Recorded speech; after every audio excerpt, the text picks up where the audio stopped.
Assalamualaikum warahmatullahi wabarakatuh. Hamdan wa syukran lillah amma ba'du. Yang terhormat dosen pengampu mata kuliah hybrid learning Bapak Dr. Muhammad Fahmi Hidayatullah MPDI beserta teman-teman sekalian yang berbahagia. Pada kesempatan ini saya Fikri Razaktana dengan NPM 22201011093 akan memaparkan sebuah hasil penelitian yang saya tulis, yang saya terbitkan pada jurnal Sinta 2, yakni dengan tema paradigma karakter humanis transendental reaktualisasi pendidikan nilai-nilai Qur'ani pada pendidikan Islam, di mana video ini saya buat untuk memenuhi tugas ujian akhir semester pada mata kuliah hybrid learning. Nah, teman-teman sekalian, mengawali pemaparan pada kali ini saya ingin menyampaikan bahwa di Sinta 2 itu mencari sebuah kebaharuan atau novelty itu bukanlah sesuatu hal yang gampang, bukanlah sesuatu hal yang mudah. Oleh karena itu, saya mengumpulkan berbagai sumber, baik itu buku, artikel, jurnal terdahulu maupun yang lainnya. Sehingga sampailah saya kepada sebuah penelitian dengan tema yaitu paradigma karakter humanis transendental reaktualisasi nilai-nilai pendidikan Qur'ani pada pendidikan Islam. Nah, mari kita lihat pada bagian slide PPT yang telah saya buat bahwa di sini tertulis guru dan murid itu harus menerapkan konsep hablum minallah dan hablum minannas di dalam sebuah pembelajaran. Ya. Jadi sederhananya adalah ketika kita berbicara tentang humanis, maka kita akan berbicara tentang hablum minannas. Tetapi ketika kita berbicara tentang transendental, maka kita akan berbicara tentang hablum minallah. Jadi di situ cara sederhananya ketika teman-teman tidak mengerti apa itu arti humanis, apa itu arti transendental. Jadi kami sederhanakan dengan bahasa hablum minallah dan hablum minannas. Nah, teman-teman sekalian, kita akan berangkat yaitu pada kata kunci yaitu paradigma. Nah, paradigma itu adalah cara pandang. Dalam konteks pendidikan Islam, seorang guru harus mendidik muridnya, harus mendekati muridnya dengan pendekatan humanis transendental. Karena apa? Karena ada output, ada hasil, ada tujuan yang dicari dari pembelajaran model humanis transendental tersebut, ya, agar ada hasil yang bagus begitu. Nah, kenapa ini menjadi penting teman-teman sekalian? Karena ada beberapa tantangan dan ada beberapa masalah yang kita hadapi di dalam dunia pendidikan Islam atau dunia pendidikan umum, yaitu yang paling utama adalah terjadinya degradasi moral, degradasi akhlak, degradasi sebuah adab. Jadi banyak sekali guru-guru atau murid-murid itu yang secara keilmuan umum, matematika, IPA, IPS itu sangat sekali luar biasa pahamnya, pintarnya, tetapi secara transendental, secara ruhiyah itu sangat sekali jauh dari kata baik. Artinya adab atau akhlaknya itu jelek. Atau banyak sekali para murid atau para guru yang secara keilmuan agama itu luar biasa bagus. Dari sejarah Islamnya, kemudian fikihnya, usul fikihnya luar biasa bagus. Tetapi secara humanisnya ya itu tidak bagus. Ya, artinya apa? Artinya tidak ada adab yang dia terapkan di situ atau keilmuan umumnya itu tidak ada.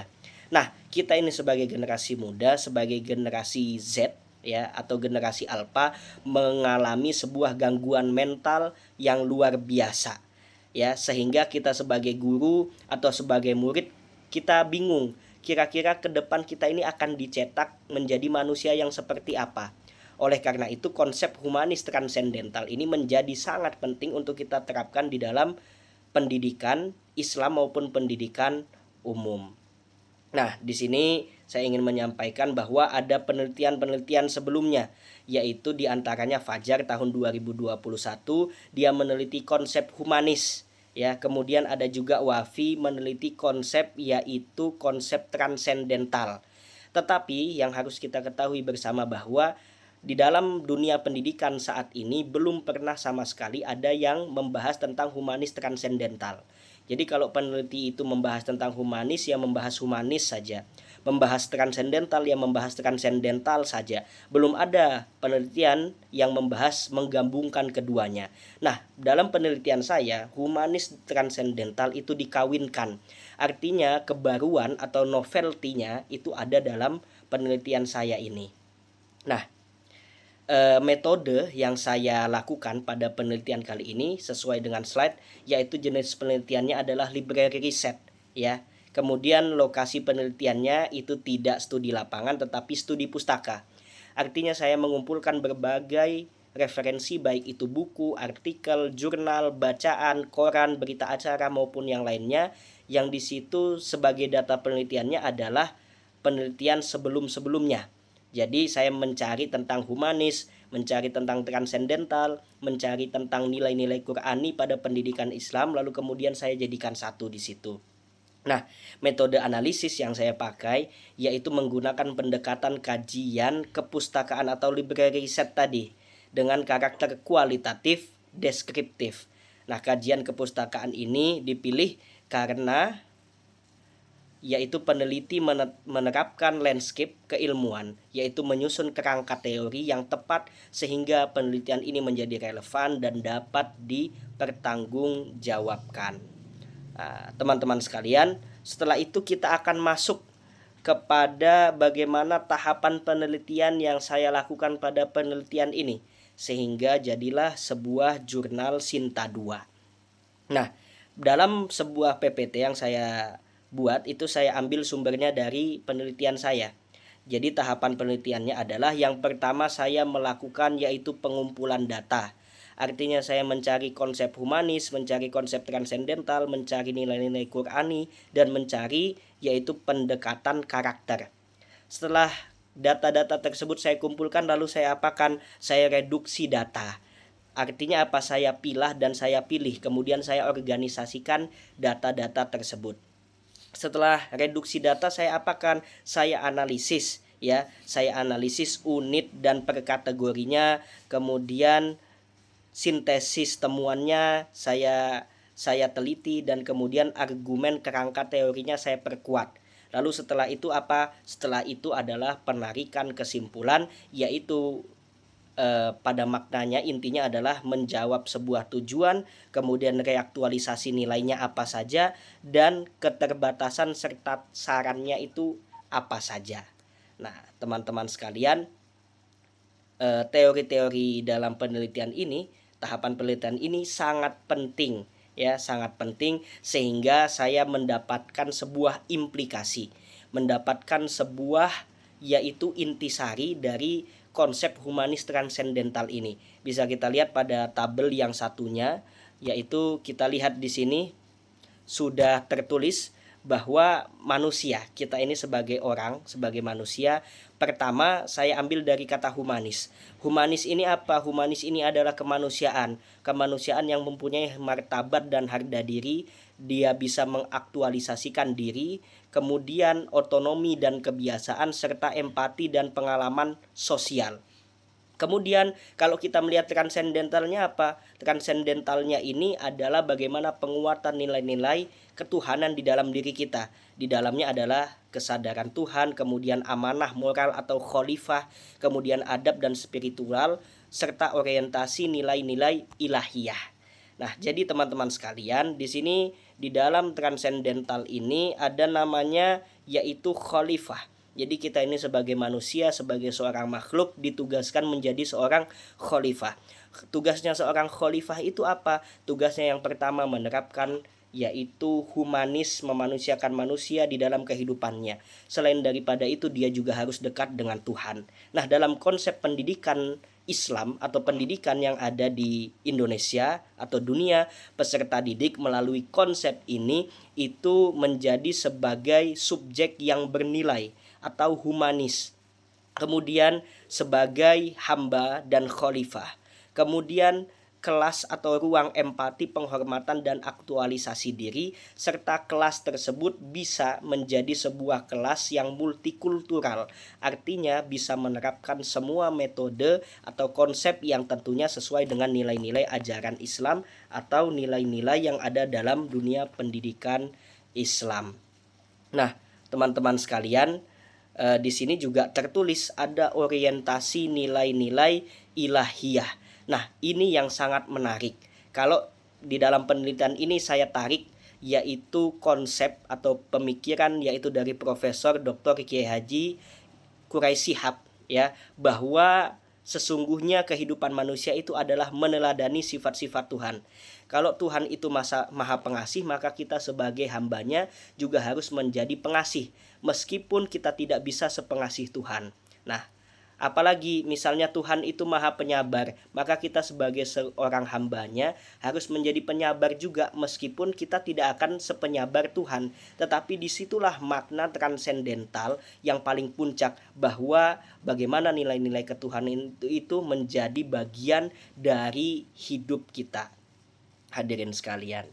Nah, yang menarik lagi, sebagaimana yang saya tulis di dalam jurnal ini, bahwa menurut Kunto Wijoyo, saya tulis di sini bahwa berdasarkan ayat yang ada pada penelitian ini pada Al-Imran ayat 110, yaitu kuntum khaira ummatin ukhrijat linnas ta'muruna bil ma'ruf wa tanhauna 'anil munkar wa tu'minuna billah. Bahwa menurut Kunto Wijoyo itu manusia yang terbaik itu adalah manusia yang sesuai dengan sosial profetik. Nah, profetik itu adalah kenabian atau penyampai pesan kenabian, pesan-pesan Tuhan. Artinya bisa jadi dia adalah seorang ustadz, kiai, habaib, tuan guru, atau yang lain sebagainya. Ya, yang pertama yaitu ta'muru nabil ma'ruf, yaitu humanisasi. Kemudian menurut Kunto Wijoyo watan hauna anil mungkar, yaitu liberalisasi, pembebasan. Watu minu nabillah, nah itu adalah nilai transendentalnya. Jadi gagasan Kunto Wijoyo itu sesungguhnya berkaitan dengan penelitian ini, bahwa menjadi manusia yang terbaik adalah yang satu sisi dia punya nilai-nilai kemanusiaan, tetapi di satu sisi dia juga dekat dengan Tuhannya.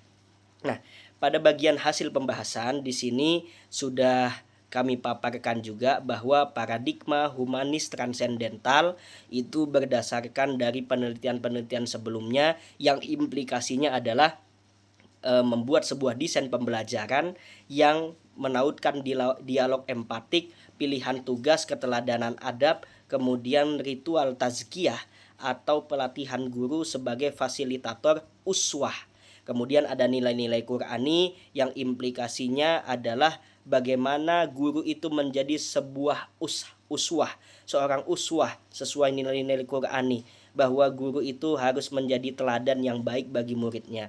Dan dalam pembentukan karakter, yaitu disangkut pautkan pada kurikulum pengetahuan adab, yaitu refleksi, proyek asesmen, adab, kemudian jurnal refleksi, dan catatan-catatan positif yang lainnya sebagai penunjang itu semua. Nah, kemudian kita masuk kepada bagian kesimpulan. Kesimpulannya adalah bagaimana penelitian ini bertujuan. Yang pertama, menggali konsep paradigma humanis transendental. Yang kedua, menganalisis nilai-nilai Qur'ani sebagai landasan etik dan spiritual. Kemudian yang ketiga, mendeskripsikan implikasinya bagi pembentukan karakter dalam pendidikan Islam. Yang metode digunakan adalah kajian pustaka atau library research. Kemudian hasil kajian ini menunjukkan bahwa yang pertama, bahwa paradigma humanis transendental secara konseptual itu memadukan pengakuan terhadap peserta didik sebagai subjek bermartabat dengan penautan kebebasan belajar pada tauhid, kemudian adab, amanah, ihsan, dan kesadaran ketuhanan melalui peran guru sebagai fasilitator sekaligus teladan. Dan yang kedua adalah nilai-nilai Qur'ani seperti tauhid, kemudian siddiq, amanah, adil, dan rahmah itu sebagai fungsi living exercise, yaitu menstruktur motivasi, evaluasi diri, dan habitus moral menuju profil insanul kamil. Dan yang terakhir adalah yang ketiga, paradigma ini menuntut ekosistem pendidikan yang integratif, meliputi kurikulum, budaya kelas, dialogis, dan beradab, sehingga kelas ini dalam penerapan humanis transendental dapat berhasil dan menjadi referensi bagi sekolah-sekolah yang lainnya. Mungkin itu saja yang dapat saya sampaikan. Kurang lebihnya mohon maaf. Wallahul muwaffiq ila aqwamit thoriq. Assalamualaikum warahmatullahi wabarakatuh.